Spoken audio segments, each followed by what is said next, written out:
Welcome to Indiana Basketball After the Game with Todd Leary, brought to you by Endeavor Hospitality's WOW Network and Andy Moore Honda, Bloomington's #1 Honda dealer. Now, let's get to the action with Todd Leary and special guest. Welcome aboard. Hey, Jim Coyle with you tonight. Todd Leary as well. Hope you guys are having a good evening. Unfortunately, it was not a good one for Indiana as they traveled up to Piscataway to take on a team that's become the kryptonite for this Indiana basketball team, Todd Leary. I don't know what it is, but for you if you would have told me 5 years ago that in 5 years Indiana will not have a losing streak to Purdue, they will not have one to Michigan or Illinois, but they will have one that is, how long is it now? 8 games, 7 games to Rutgers. Trayce Jackson-Davis has not beaten them yet. And what's he get? One more shot at it, I guess. But Indiana goes down to Rutgers on the road tonight at Piscataway, 63-48 in pretty dominant style. They didn't leave much doubt, did they? No, I mean, you know, my first big picture reaction is, I put it on the screen there. It's just, let's relax. We didn't expect them to go undefeated in the Big Ten. I didn't expect them to lose this game, but we didn't expect them to go undefeated. So now they've just got to win a game that might have been iffy. But the you know, I don't want to say it's the scary part, because I do think this team's pretty tough, but they just got out physicaled. And if you're going to learn something from a game like this, you know, it's the younger guys, although Shafino didn't play, or Jalen didn't play. So he's not really going to learn anything, but the Big Ten is just different. Like, you try to explain it over and over again to like other conferences, like people in the Big 12 or even North Carolina in the ACC. The Big Ten's just different. It's physical. You saw how Indiana looked. They looked out of sorts the entire day. I can't name an offensive possession where they looked comfortable. They didn't even look comfortable getting the ball across the 10-second line. So just from the beginning, you know, things started bad, and Indiana never was able to like put the ball on their hip and take a deep breath and relax and get things moving. The whole time you just had Rutgers defenders all over you, and, you know, you could tell the frustration look at the frustration on Xavier and Trayce Jackson-Davis. We don't see that very often from those two guys. Xavier maybe a little bit, but he was frustrated in a whole different way tonight. So, you know, big picture, my take from it is, I mean, they lost a road game in the Big Ten. That's not, you know, unheard of. But, you know, we think this team's different, which I still think they're different. I think they're better. I think they're not like teams that we've had in the past. And so, you know, I'm not like jumping off the ship yet, but and I won't. I don't mean yet. I won't jump off the ship. you dirty rat. They're good. You know what? This is not gonna make Rutgers' season, but you know, they've been waiting for this game. If you don't think they've been scouting Indiana, watching that game, I'm like, man, they were calling out. It's like if this was football, they're calling out the plays at the line. They knew what was coming, but the defense, did they give everybody else a blueprint for how to defend this team from the inside out? Because Indiana has been so dominant in the paint, scoring 50 points in the paint against North Carolina. And tonight, that was not the case. Paint points for Indiana this evening, 14. 6. No, it's bench points. Paint points, 14, yeah. Yeah, I mean, you know, even with the way this game went, okay, and this is what's so much fun about college basketball and Indiana basketball is, even with as bad as everything's were throughout the whole time, Xavier Johnson had 2 3-point shots in the air, wide open, to cut this to a 6 and a 7-point lead pretty late in the second half. If those shots go in, this is a different. I'm not saying Indiana would have won. I'm saying the end of the game would have been different, and they might have won. And you had, you know, this is what happens in the Big Ten a lot. Like, had the kid from Rutgers, Simpson, not played the way he did in the second half, we probably would never know his name. But because he did that in this game, he's going to be talked about, and his confidence level just skyrocketed. So that's a young player for them that, it made his season. It probably changed his season and turned it around. And Indiana didn't have anyone that did that. Didn't have anyone that played well. I mean, who would you pick as a player game in this game?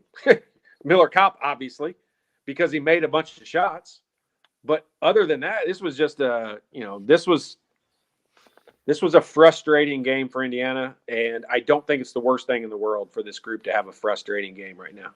They get to go back to the drawing board. I stepped away from the game at the last couple of minutes just to prepare for the show, and I did not know that TJD fouled out, but I knew that stat that he had not fouled out in, I think, 122 games or something. 101 games. 101, yeah. So that's, first of all, that was an incredible stat. I can't believe he didn't foul out in the damn game the other night where they were calling everything. But but I mean, I think he tried to foul like that. I think that last foul he got right there at the end of the game, that it was an illegal screen.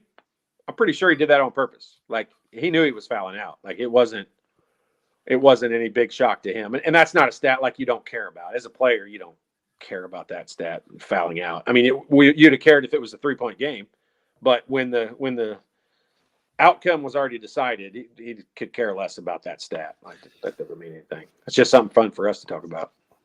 One of the things I've mentioned a couple times is, the shooting. There's only been, seems like, 2 guys that are having good nights, and it's everybody else that's struggling. Tonight, Miller Kopp is the guy that stepped up big time, taking 12 shots. He hit 8 of them, 5 of 9 behind the arc, 21 points. So he would carry the bucket, the scoring load tonight. Trey Jackson Davis, 13 points on 5 of 11 shooting. They really shut him down in the first half. He did have 10 rebounds. He ends up still winding up with a double-double somehow. But the Galloway, Thompson, Geronimo, Bates, and Xavier Johnson, they hit 3 shots. I haven't him added this up, but that's 22, 7. That's like, I think, 3 out of 30. 10%. Holy cow! You're not gonna win a game. You're not gonna win any games when you've got 5 guys shooting 5 out of 7 shooting 10%. Yeah. Here's the. I mean, Jalen is obviously a very important player.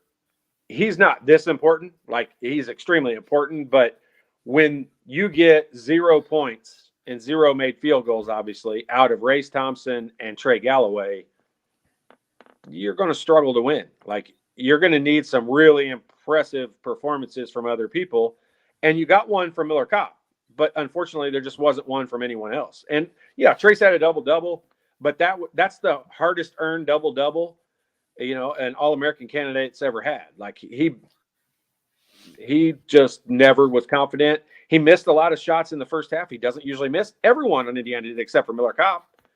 And that's just, Indiana shoots 17 for 56 for the game. And Miller Kopp made 8 field goals. So there's only 9 other made field goals amongst every other player on the team. And that's a difficult stat. That's going to be tough to win. Alan says Indiana didn't show much sense of urgency, and that is something that I heard Robbie Hummel echo a lot on the broadcast. And it was more based towards Race Thompson, I think, at times, that he's, I almost want to say, just seemed disinterested in the game. Yeah. It just was there going through the motions. It seemed, here's one of the descriptions of Race Thompson over his career is he's kind of a stoic. He's stoic. He doesn't have a ton of facial reactions and doesn't scream and yell and doesn't do it. Like, he's pretty reserved for the most part for his entire career. So when you're not playing well, that looks like you're not very good. It looks like you're not trying very hard. When you're playing well, if he had a great game tonight, he would have had pretty much the same stoic reactions that he always has. Now, I understand what Robbie Hummel's saying. I don't disagree with him at all. I actually completely agree with him. But Indiana, it was almost one of those situations where if it seemed like the harder they tried, the worse things went. And I think their version of the harder it tried was speeding things up.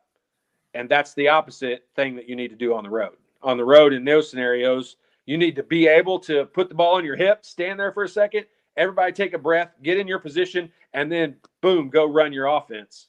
And they never were able to do that. And that, credit Rutgers, like that's what Rutgers was trying to do. Yeah, I mean, that comment, X is too emotional. Like, he is emotional for sure, and too emotional. I don't know that that's a.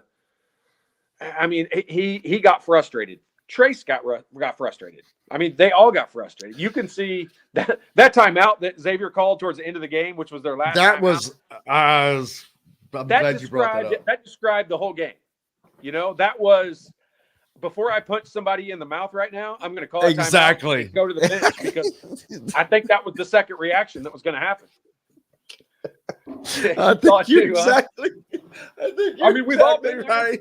He was like, been in that position. I guarantee you, what was going through his head, man, I'm about to kill somebody up in here. Yeah, I'm going to smash this ball off of somebody's face, or I'm going to call our last time out and go regroup, because I know I can't do that.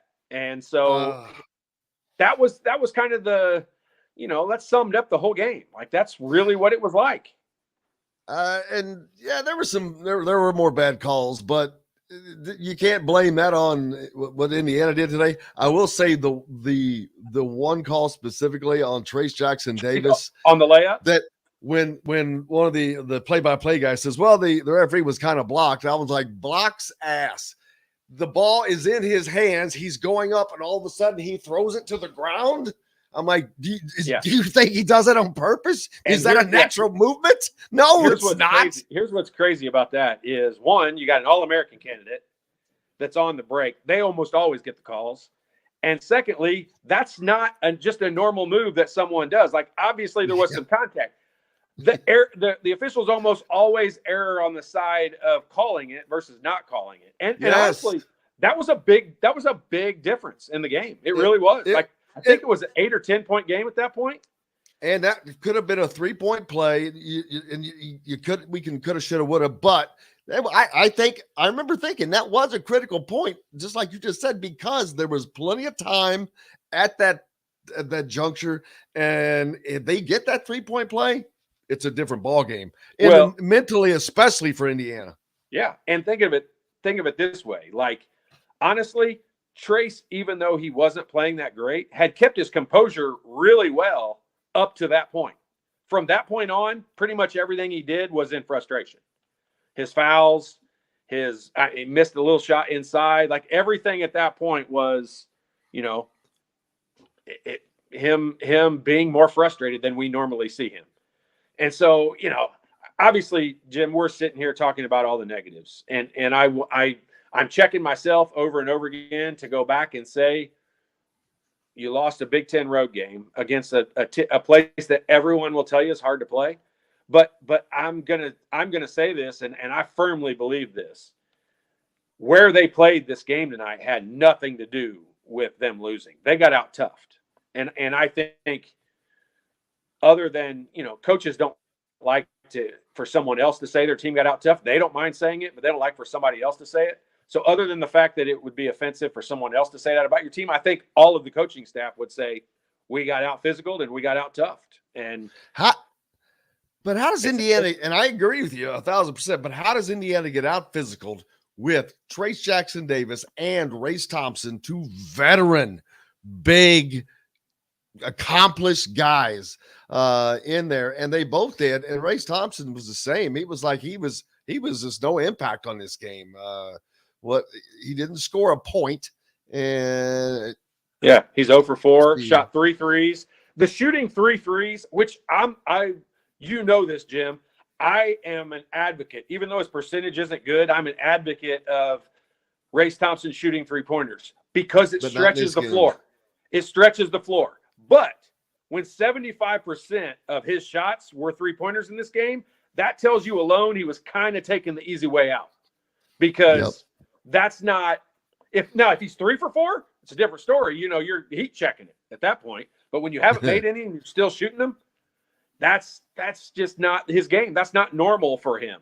And that's where I'll say they took us out of our game. Like, you mentioned it repeatedly, but the points in the paint says it all. I mean, that's just that's what it was. Like, Indiana couldn't get in the paint. And when they did and got normal shots, they didn't make them. The shots that usually go in. One of the things I saw early on was Rutgers. They kept Trace Jackson-Davis away from the rim. They had him 8 feet out, and then he was trying to start from too far out. And that's where I'm like, ooh, no one has done that. And I'm not he's been able to get his start much closer inside instead of today. And that was very effective. Well, if you would have said to anyone, an analyst or anyone, that Indiana was going to get Amore in foul trouble in the first 4 of the first half, I think everyone would have told you Indiana was going to dominate this game. I mean, that guy's difficult to play against. And when he got his second foul real early into the first half, like, you just figured Indiana was going to overpower them on the inside. And it never happened. It never materialized that way. And Indiana the shots didn't go down. This was a stat I looked at early on, and it ended up, I don't think it was a lot different than this, but Jim, between our starting 5, we had 12 turnovers, 4 from Trace, 6 from Xavier, and 2 from Race. That's how many years play do those players have? I mean, that's almost 20 years. That's over 15 years of time in a university that's having 12 turnovers in a game like this. That's tough to come back from. Ooh, that's a tough stat right there too. Race Thompson only hitting 2 threes this season. So, but does it really stretch the floor now when everyone knows that he sucks at 3-point shooting? Does it? No, it doesn't. Because I'm not going to guard him anymore. I'm like going, if he goes out there, I'm like, the hell with him. He can have that shot. And here's until he has a game where he makes 2. If I was the coach, until he made 3 in a row, I swear to you, I wouldn't come within 10 feet of him if he was at the 3-point line. And that is what, yes, that comment is exactly right, because no one's guarding him. It's not opening up the floor. I mean, you're 100% correct. It's not opening up the floor because they're laying off of him. It's actually clogging the middle up. So I think that's why, how many? Yeah, he played 17 minutes in the game. I think that's why he played 17 minutes in the game, because he was only clogging things up. Now, the bad part was Malik came in and he didn't have a Malik type game. He wasn't making little shots inside. He was picking up frustrating fouls. No one played well except for Miller Kopp. It's really simple. Colin, no, I do not believe that Jordan should start over Race. I'll let Todd answer, but Jordan is good coming off the bench, and if you replaced him with anybody, it would probably be Malik Renew, but that's not going to happen either. Yeah, and I don't think I'm the first one that says they didn't play well. Race didn't play well. Trace didn't play well. Obviously, Xavier didn't play well. Like, no one really played well except for Miller Kopp. But I still wouldn't change anything up. Like, they have played well. If you take the whole body of work for the season, these guys have played well together. And look at the big picture. I don't think anyone that makes a comment on here expected Indiana to go undefeated this year. I certainly didn't. And so look at it from the big picture perspective. Yeah, it sucks tonight. And it's not going to be that much better next Wednesday because they're going to play a team they should kill in Nebraska. But we'll find out, to follow that Friday or Saturday when they play against Arizona. Like, how they bounce back from that will be determined at that point. Not having Jalen Hood-Schifino tonight, obviously he did not play in this game. Had a back injury, had back spasms before the game. He tried to go, had a deal on him, medical device on him during warm-ups even, but was not able to go. So he did not play tonight. Obviously, that puts more pressure on Xavier. He has to handle the ball a lot more. You got Trey Galloway that came in, but not as prodigious at this as obviously Trey's not a point. Trey's not a point guard. So right. that obviously that created some issues for Indiana as well. For sure. Because Jalen Hood-Schifino, even if he doesn't hit the shot, he's got a shot that has to be respected and playmaking abilities in addition to his passing. Yeah, and Indiana finishes the game. Wow, I didn't realize that, with 14 turnovers. I just mentioned 12 of those were from your 3 veteran starters. But that number would have been lower, but it's not even really the number. 14 is not atrocious, but the whole game would have been played differently. I think you go back to the North Carolina game, and Jay Billis's description of Jalen was, I think, the best one that you can use to analyze him, because his stats have not been terrific. They've been good for a freshman, but not like, a lottery pick you would expect. He's not scoring 30 all the time, but you can't speed him up, and you don't rattle him. And that would have been huge against this pressure from, I think he might have even, he might have been the leading scorer in the game. Like, he might have, driven the ball to the basket very under control. And yes, not having him in this game was probably the one game you would have loved to have had him at, even though he saved us at the beginning of the North Carolina game. Overall, this is the game where you needed his composure as a freshman more than any.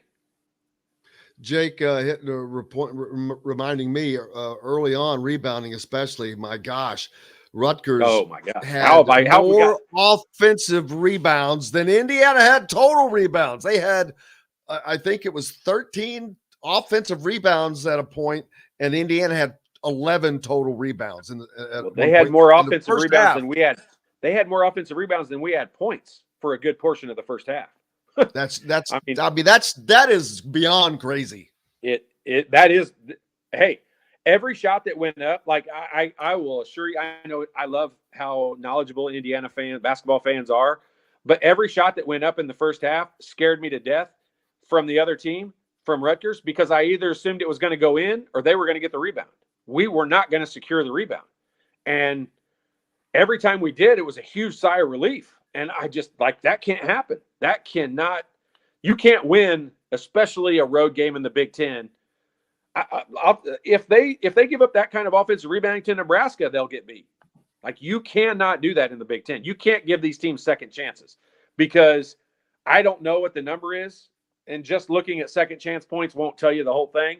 But I know the importance of some of the second chance points Rutgers got at the beginning of the game, because if they didn't have those, Indiana would have had about an 8-point lead 10 minutes into the first half. But instead they were behind because they kept giving up rebounds and 3-pointers to Rutgers. And it's impossible to overcome. Like, that just makes it too difficult. Bench points for Indiana today. 6. I don't think there's been a time this season where I could put bench points on just 2 hands. 6 points. We're used to them getting like 30, 35. This is a crazy stat, Jim. But first, bench field goals, 2 field goals. Oh, but again, you take away. I guess I don't know why I'm surprised, because you take away Miller Kopp, and the whole team only made 9 field goals. Think about that. How do you survive? And it's not like, hey, there was a parade to the free throw line, because Indiana only shot 14 free throws for the game. Now, they only made 8 of them, but they only shot 14 for the game. So it's not like there was some gigantic disparity in Indiana making or taking free throws. So rebounding is, the missed shots. You know what? You got to live with it, because it's going to happen. That as they say.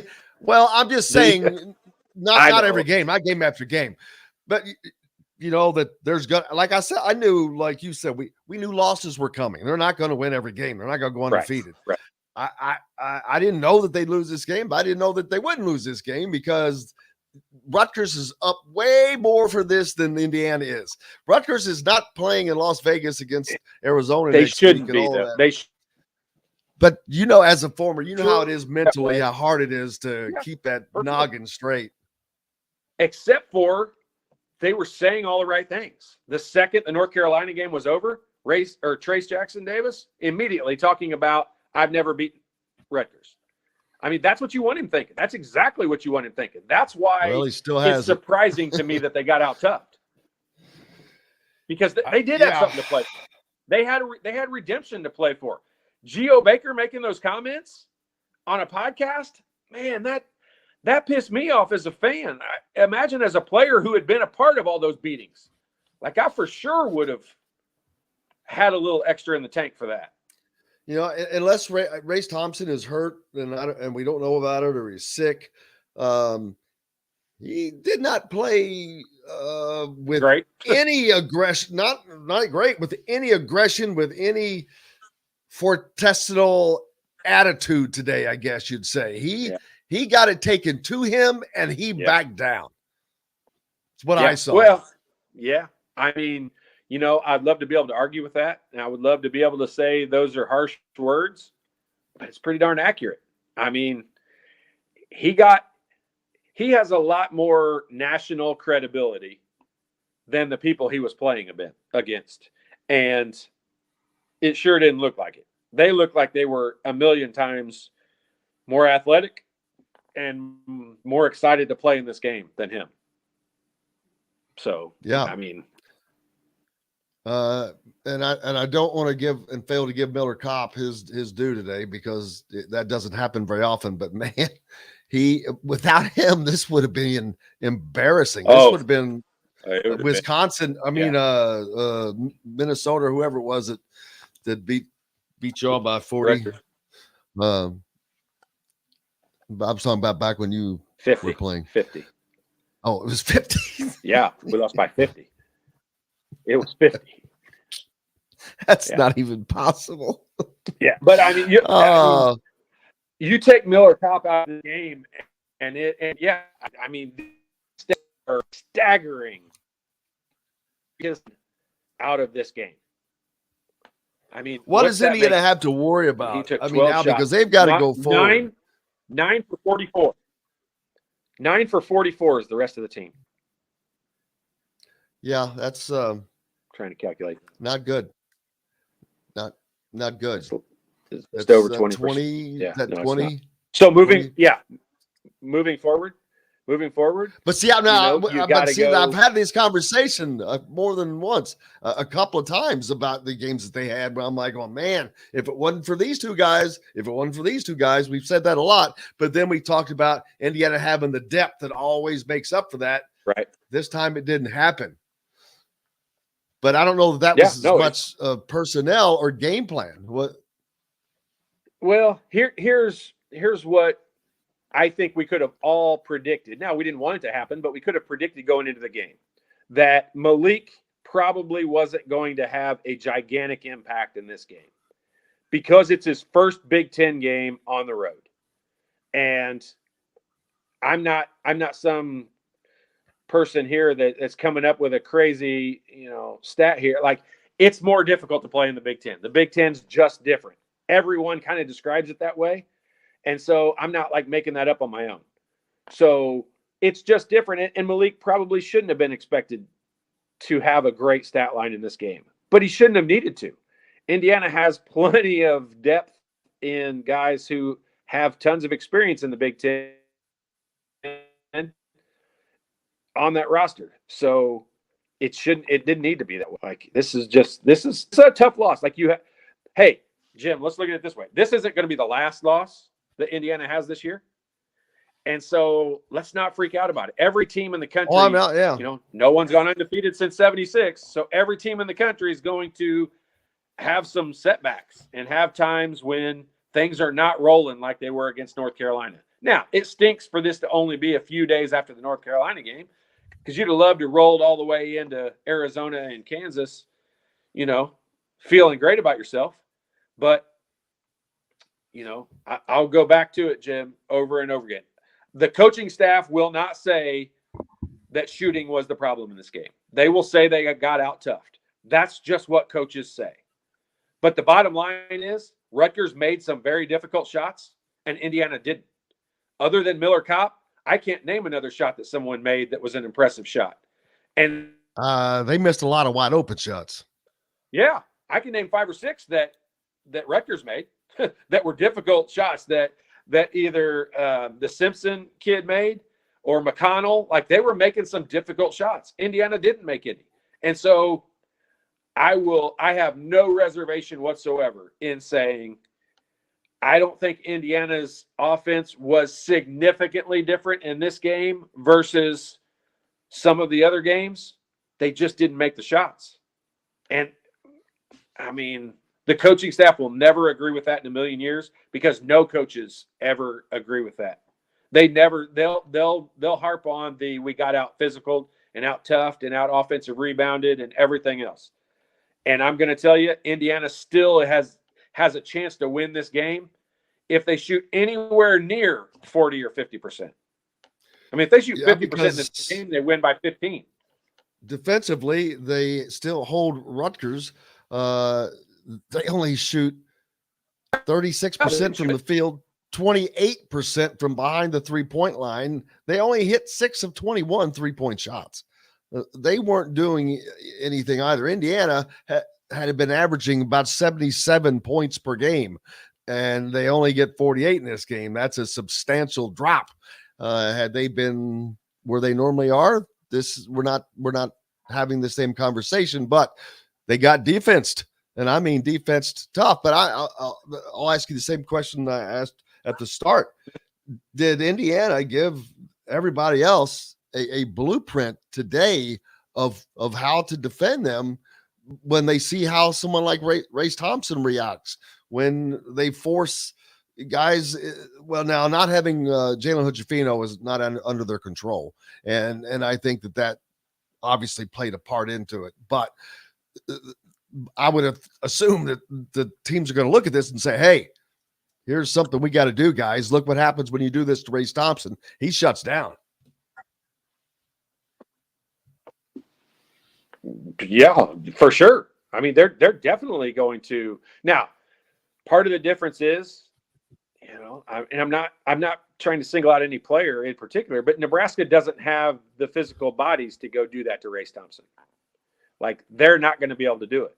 Does Purdue? Does Illinois? Does Michigan State? Yes, they do have. And so, yeah, they've.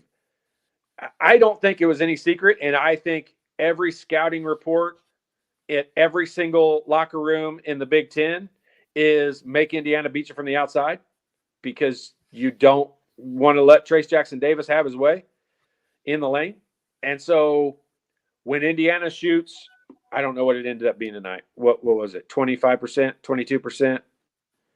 When they shoot that, let's see, 28, so 14. So that, yeah, Are you talking about from three? No, all over. Any shot. Oh, it's 30%. Indiana shot 30? 30%. 30% for the game. When you shoot that for the game and you shoot, less than 24%, just barely over 50, barely 50% from 3-point or the free throw line, and you only shoot 14 free throws, every team in the Big Ten would have beat Indiana with that stat line tonight.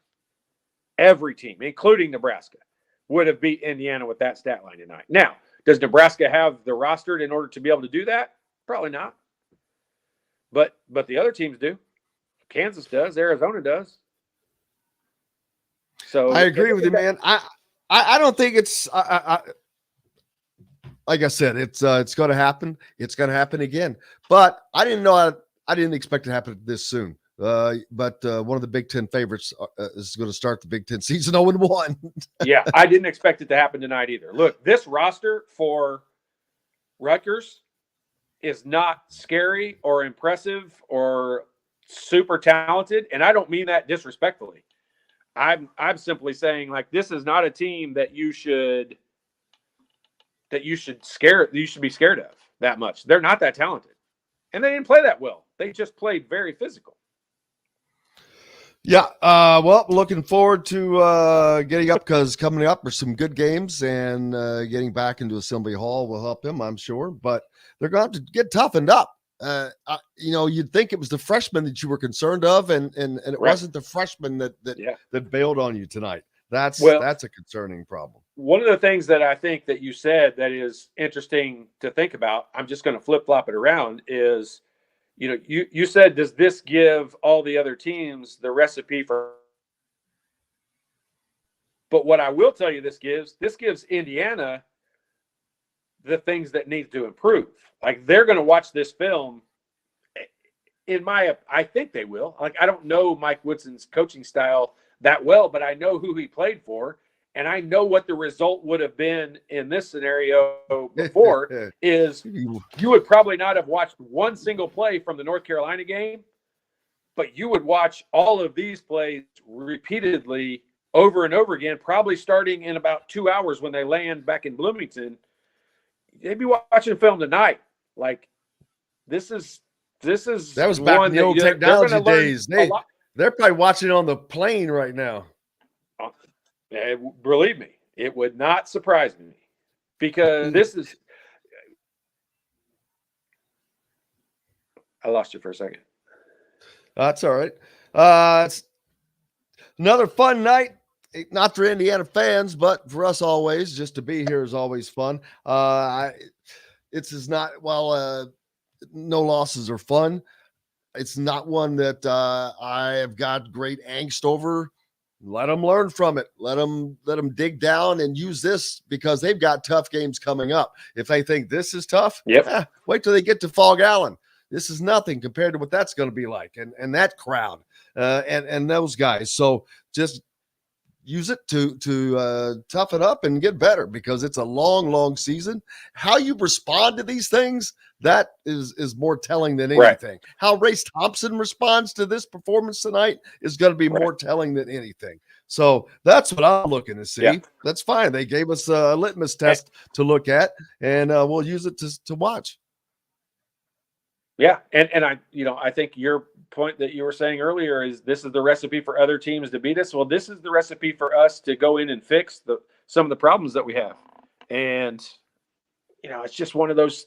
It's one of those terrible games. Every single team has these, it seems like, throughout the years, and so it stinks because it's our first Big Ten game. But maybe it's good because it's our first Big Ten game, because they need to fix some of these things, and they got a lot of time to do it. Yep, absolutely. For those of you wanting around here, you can go to Southern Stone Restaurant Monday night, 7:05. You can catch Don Fisher and Coach Mike Woodson there. We'll have to get Todd in there some night. You can have catfish bites. You will not have any problem getting me in there.